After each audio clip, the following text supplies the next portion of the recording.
I have trained Kobudo for a long time now, and there are still things about it that I don't fully understand. Some pieces of history and other components about how it works. So today I want to talk about those a little bit, and see if you can help me find some answers.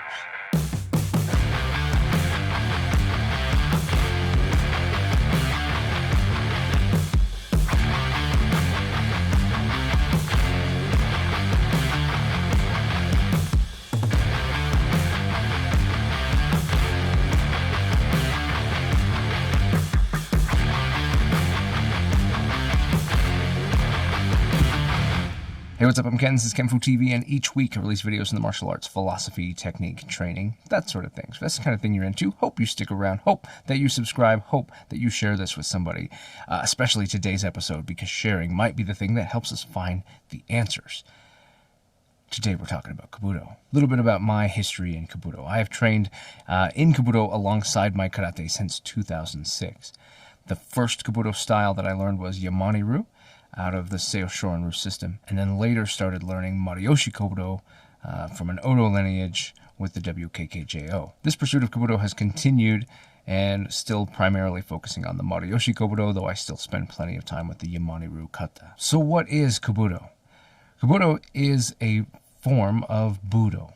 Budo being a word that encompasses all of the different ways of war. The word itself, bu, meaning war, do, meaning the way, so the way of war. You'll hear karate referred to as Budo. You'll hear the samurai arts referred to as Budo. You'll hear the Kobudo referred to as Budo, that the way of doing this stuff, the way of studying this stuff, who you are, how you work, everything about it, Budo. Then you bring in the ko part of Kobudo. Ko referring to the old way. So this is the old way of war, or an ancient way of war. It depends on who's translating and all of that. But the old way, so it's looking at the old weapons that were used. It's specifically a weapon system, while the term itself could refer to a lot of things. When you just talk about the old way of war, it could refer to many things, but instead it specifically refers to the weapon system. All the weapons that we've come to know, the bo, the sai, the tonfa, the nunchaku, the kama, the eku, the tekos, all kinds of things included in this. How did we determine that this term is going to mean this specifically and nothing else? First, a quick disclaimer. These are my thoughts, my observations over years of studying Kobudo with different people, primarily a single instructor who carries these things for me and teaches them to me. And these are things that I've learned by asking questions and studying, but not a huge amount of research. I've not become a great Kobudo historian, nor have I found a lot of good reference material specific to Kobudo to be able to put this all together. So these are my thoughts, my observations, and where I'm struggling. That doesn't mean the answers aren't out there. It means that I need your help to find these answers. I'm wanting to find these answers. So here we are, many years later, studying these old weapon systems. Specifically these old hand weapon systems, the bow probably being the most prolific and the most well-known, but then you've got the nunchaku, probably number 2. Sai, I would call probably number 3, but you have tonfa, you have eku, you have tekos, you have all of these different types of weapons. These days when we practice Kobudo, it's mostly a preservation. It's a way of preserving an old way of doing things. And I'll admit, it's very enjoyable to do. You pick up and study a weapon, and it has its history and its way of doing things. And it takes you back to a different time, not unlike HEMA or the historical European martial arts. They have a way of recapturing a different time, and there's something intrinsically interesting and inspiring about this study. And so Kobudo falls right into that, and I see it very much as something that we do to preserve something. Everybody will tell you these days it's not really considered a strong way of fighting because it's not modern weapons. It's not modern combat.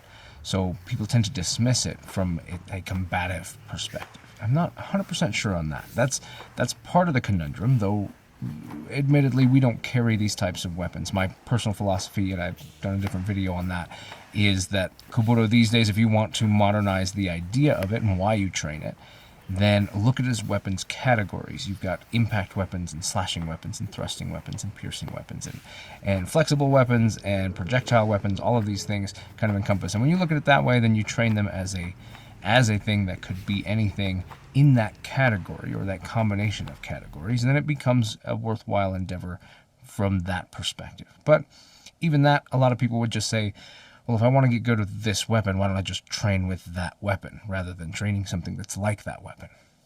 I'm not here to argue that. That's maybe a video for another time. Where my struggle comes in, honestly, stems from karate. When you look at karate, karate itself is not a war art. To me, the biggest feature of a war art is that it encompasses tactics and strategies that incorporate groups of people, because war was not an individual effort. Sure, we had special forces and different things where people might go and have different tactics for an individual, but war itself, on the whole, is a group thing.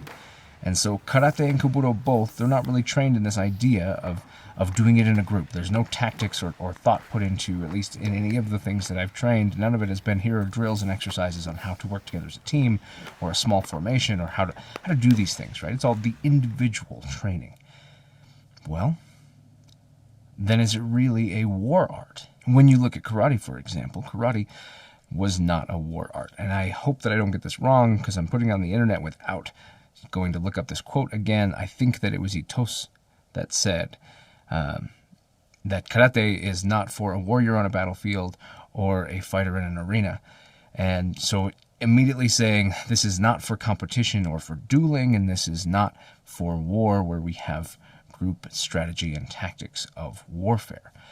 Instead, it's for civilian self-protection. In fact, I think he said, protecting yourself from a villain or ruffian. In fact, it goes on further to say karate is a way in which, a means by which we can use the hands and feet to basically to get away or to survive a thing. Not to overcome an opponent, not to defeat an opponent, but instead to be able to survive and go on about our lives. Another big change for karate came when peacetime came, and it was no longer a good thing. It was no longer in vogue to train for violent things, so it became about the perfection of character, the building of character, and to build up your lives using the martial arts as a way to do so.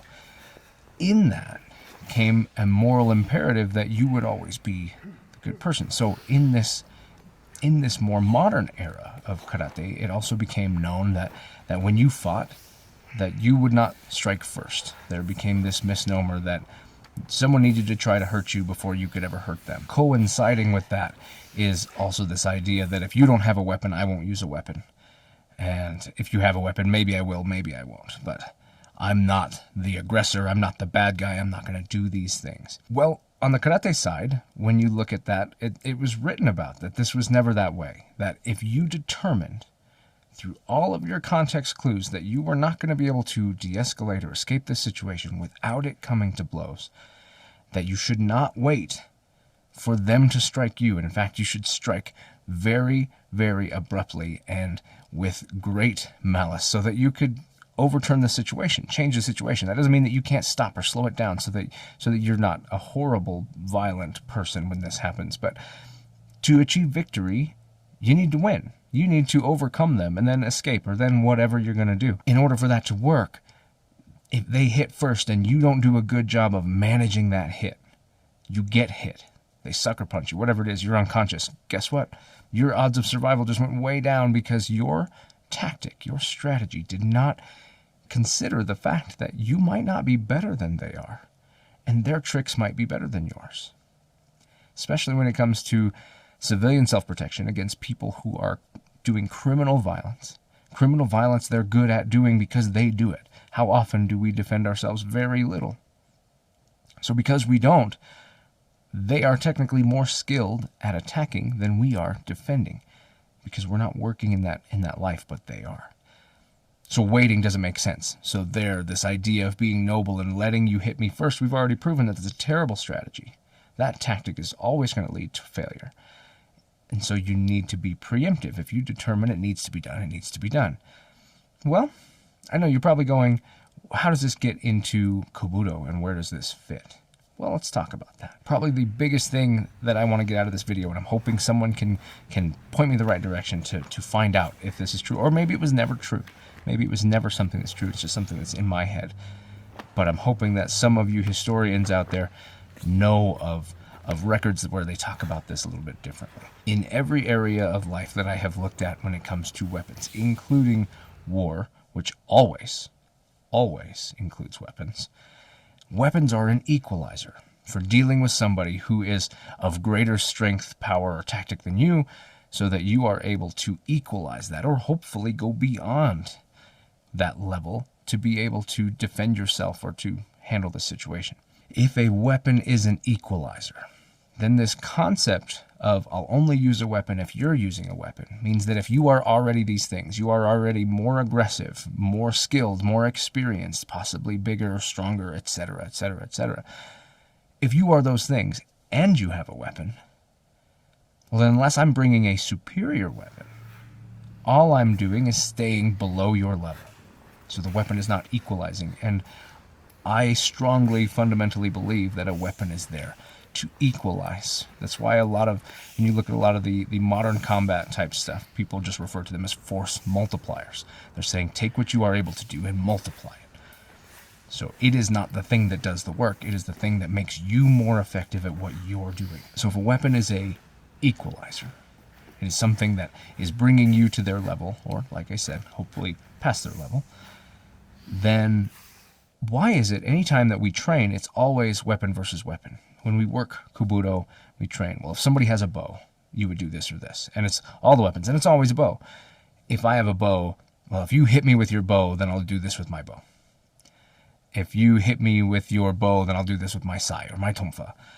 And if you have a weapon, my struggle, and I understand in a more modern time with this more peaceful view of what this looked like, my struggle is that if a weapon is an equalizer, and I am a person defending myself from somebody more capable than I, why is no time spent, or did time used to be spent, dealing with how do you take someone who is violent and aggressive, who intends harm, and utilize a weapon to equalize, to maintain range, to put them on the ground, whatever it is that you need to do to knock them unconscious or do whatever it is. It's considered disrespectful and amoral to use a weapon against somebody who doesn't have one.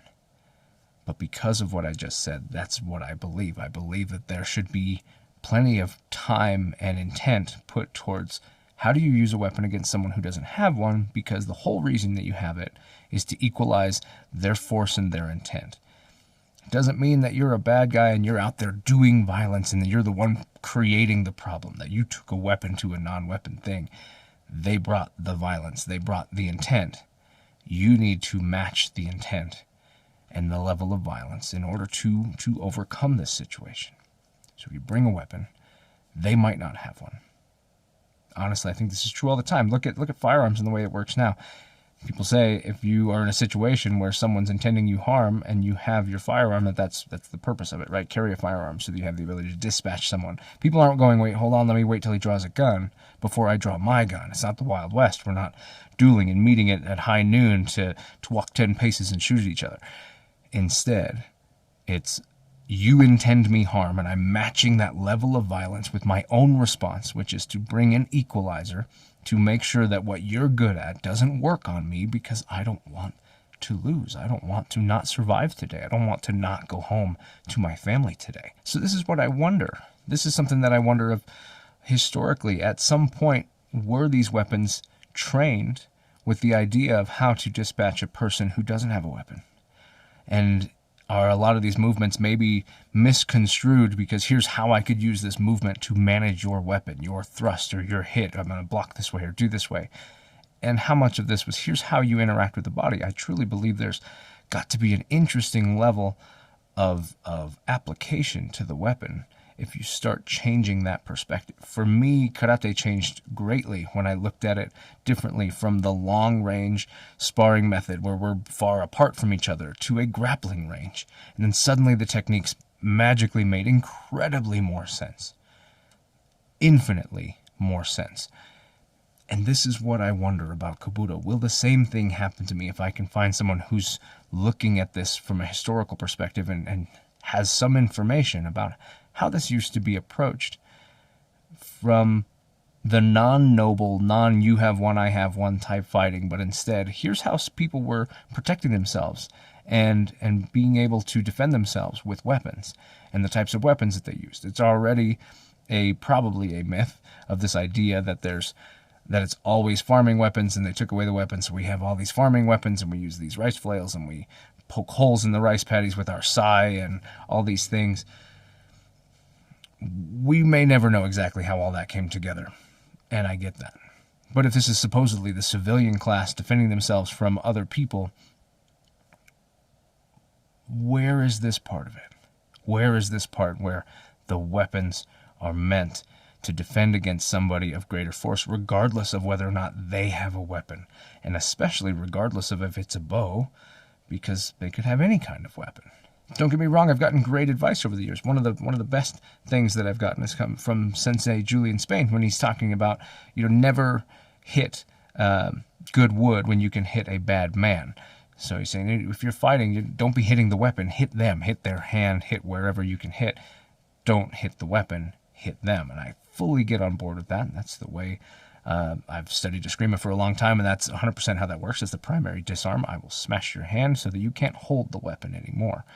And I love that advice. I think that it perfectly encompasses how weapon fighting, weapon to weapon, should be. You should target the things that aren't the weapon, because the weapon has the ability to withstand that. It doesn't hurt you. It doesn't stop you. And especially if you've got more than one weapon or availability of other weapons, breaking your weapon doesn't necessarily help me. Breaking the thing that holds the weapon does. That said, I'm still curious about the history. At some point, if this was a civilian thing, equalizing had to be something that was considered. Weapons had to be there to equalize intent and violence. And I'm curious if anybody knows of anyone, be it a historian or somebody who's still training a particular lineage of Kobudo, where that's considered often. Here's how to use a weapon to equalize a threat. I'm very interested in knowing that. So please, if you know this, or if you know someone who knows this, drop it in the comments, share this video. I want to find out more about this, but I really don't know where to start or where to look. There's endless amounts of material about how to do what I'm used to seeing. I just have this feeling that there's something deeper, and I'm hoping you can help. That's it for me this week. I release videos like this every Monday.